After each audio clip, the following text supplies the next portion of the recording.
स्नेहा को शुरू से ही सपने देखने का बहुत शौक था। वो हमेशा अमीर होने के ही ख्वाब देखती। उसे अपनी गरीबी बिल्कुल भी पसंद नहीं थी। वो चाहती थी कि वो इस गुर्बत की ज़िंदगी से कहीं दूर भाग जाए और अमीर हो जाए। अम्मी, मैं इस गुर्बत की ज़िंदगी से तंग आ गई हूँ। मुझे नहीं जीना यहाँ पर। अजीब बात है, बहुत से लोग होते हैं जो अमीर होते हैं, महलों में रहते हैं, उनके पास नौकर चाकर होते हैं, काम करने वालियाँ होती हैं, लेकिन हमारी ज़िंदगी क्या है? सारा दिन सफाई सुथराई और ये सब कुछ करना।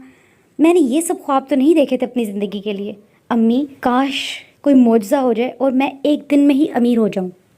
स्नेहा हर वक्त ऐसी ही बातें करती थी। ना ही वो अपनी अम्मी का काम में हाथ बटाती थी और ना ही किसी काम में दिलचस्पी लेती थी, बल्कि सारा दिन इसी तरह गुर्बत के रोने रोती रहती थी। उसकी अम्मी उसकी वजह से बहुत परेशान थी। एक दिन उसकी अमीर सहेली शहर से उससे मिलने आई। आलियाना एक बहुत ही अमीर घर से ताल्लुक़ रखती थी।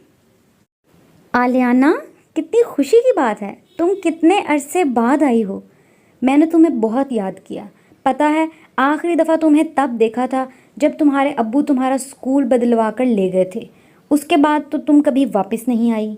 वैसे आज खैरियत से तुमने इतने दिन बाद चक्कर लगाया है? अरे हाँ स्नेहा, तुम्हें पता है मैंने भी तुम्हें बहुत याद किया। काफ़ी अरसा हो गया था मिले हुए, तो मैंने सोचा आज मैं तुमसे मिलने ही आ जाऊं। वो तो शुक्र है कि मुझे तुम्हारे घर का पता था, इसलिए मैं आ गई। वैसे तुम्हें पता है मैं भी वो स्कूल छोड़ना नहीं चाहती थी, पर अब्बू के बिज़नेस के सिलसिले में हमें दूसरे शहर जाना पड़ा, तो इस वजह से अब्बू ने मुझे वहाँ से हटवा कर दूसरे शहर लगवा दिया। पता है जिस स्कूल में लगवाया था वो बहुत बड़ा स्कूल था, सब अमीर लोगों के बच्चे वहाँ पर पढ़ते हैं। अच्छा खैर छोड़ो, तुम अब बातों में लगाई रखोगी या मुझे अपने घर भी लेकर चलोगी? पता है मुझे आंटी से भी मिलना है, काफ़ी टाइम हो गया।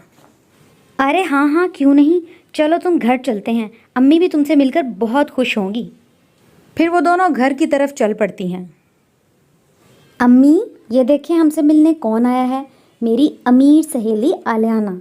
पता है कितना अरसा हो गया था, इसके अब्बू ने इसे स्कूल से उठवा के कहीं और लगवा दिया था, तो तब से हम नहीं मिले थे।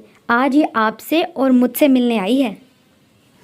अरे वाह, बहुत खुशी हुई बेटा आलियाना। इतने टाइम से क्यों नहीं चक्कर लगाया? चलो कोई बात नहीं, बहुत अच्छा किया कि तुम भी स्नेहा से मिलने आ गई। स्नेहा भी उदास होती थी, तुम्हारी बातें करती थी। खैर अब आ गई हो तो कुछ दिन रह कर जाना। अरे नहीं आंटी, मैं रहने नहीं आई, मैं बस कुछ ही घंटों में चली जाऊंगी। मैं बस आपसे और स्नेहा से मिलने आई थी। मुझे आप लोगों से मिलकर बहुत खुशी हुई। बस मैं थोड़ी ही देर हूँ आपके पास, फिर मैंने वापस चली जाना है, क्योंकि उसके बाद फिर स्कूल भी जाना होगा। अगर ना गई तो फिर अब्बू डांटते हैं। ठीक है बेटा, जैसे तुम्हारी मर्ज़ी। ऐसा करो स्नेहा, तुम आलियाना को अंदर लेकर जाओ, तुम दोनों बैठकर बातें करो, मैं तुम लोगों के लिए कुछ खाने को लेकर आती हूँ।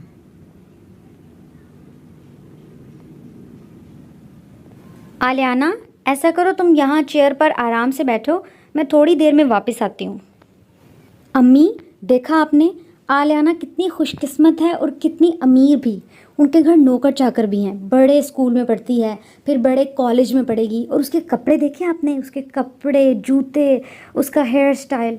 अम्मी, मुझे भी अमीर होना है। मैं तो तंग आ गई हूँ इस गुर्बत की ज़िंदगी से। आखिर कब हमारे भी दिन फिरेंगे? काश अम्मी मैं आलियाना की जगह होती या आलियाना की तरह किसी अमीर घर में होती, तो आज मेरी ज़िंदगी कितनी पुरसुकून होती, इस तरह की ना होती। स्नेहा स्नेहा, तुम ऐसी क्यों हो?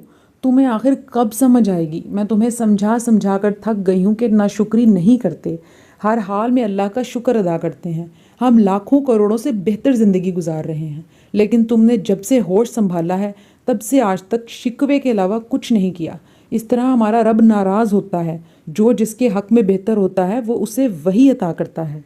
आलियाना खिड़की में खड़ी उन दोनों की ये सारी बातें सुन रही थी। उनकी बातें सुनकर आलियाना गहरी सोच में पड़ गई। आंटी, आपकी इजाज़त लेनी थी। मैं चाहती हूँ कि मैं कुछ दिन स्नेहा को अपने साथ ले जाऊँ। वो मेरे साथ मेरे घर में रहेगी तो बहुत अच्छा महसूस करेगी। वैसे भी काफ़ी अर्सा मैं उससे दूर रही हूँ, तो मैं उसके साथ कुछ टाइम स्पेंड करना चाहती हूँ, अगर आप इजाज़त दें तो। अरे नहीं बेटा आलियाना, तुम स्नेहा की सोच को नहीं जानती। अगर वो वहाँ चली गई तो उसका वापस आने को दिल नहीं करेगा, और मैं नहीं चाहती कि उसका मज़ीद दिमाग ख़राब हो। इसलिए बेटा तुम उसे यहीं रहने दो, यहीं पे ठीक रहेगी वो। अरे आंटी, ऐसी बात नहीं है, आप मुझ पर भरोसा रखें, बिल्कुल सब कुछ ठीक हो जाएगा। और वैसे भी कुछ ही दिन की बात है, कुछ भी नहीं होता। मैं अच्छी तरह जानती हूँ कि उसकी सोच कैसी है। बस आप उसे मेरे साथ कुछ दिन भेज दें। ठीक है बेटा, अगर तुम्हारी यही मर्जी है, इतना इसरार कर रही हो तो ले जाओ, लेकिन याद रखना कुछ ही दिन में वापस छोड़ जाना। स्नेहा बेटा, तैयारी कर लो और आलियाना के साथ चले जाओ। आलियाना ज़िद कर रही है कि तुम्हें साथ लेकर जाना है, लेकिन बेटा कुछ दिन में तुमने वापस आ जाना है और वहाँ पर आलियाना को या उसके घर वालों को बिल्कुल भी तंग नहीं करना, ठीक है? क्या अम्मी सच में मैं आलियाना के साथ जा रही हूँ? अम्मी आप कितनी अच्छी हैं, मैं बहुत खुश हूँ और मैं वादा करती हूँ मैं आलियाना को और उसके घर वालों को तंग नहीं करूँगी और थोड़े ही दिन में वापस आ जाऊँगी। अच्छा आंटी, अब आप हमें इजाज़त दें, हम लोग चलते हैं। फिर शाम हो जाएगी, अंधेरा हो जाएगा, इसलिए मुझे जल्दी घर पहुंचना है। अब आप इजाज़त दें। ठीक है बेटा, अब तुम लोग चले जाओ, मेरी तरफ से इजाज़त है। अपना ख्याल रखना। खुदा हाफिज़। उसके बाद स्नेहा आलियाना के साथ चली जाती है।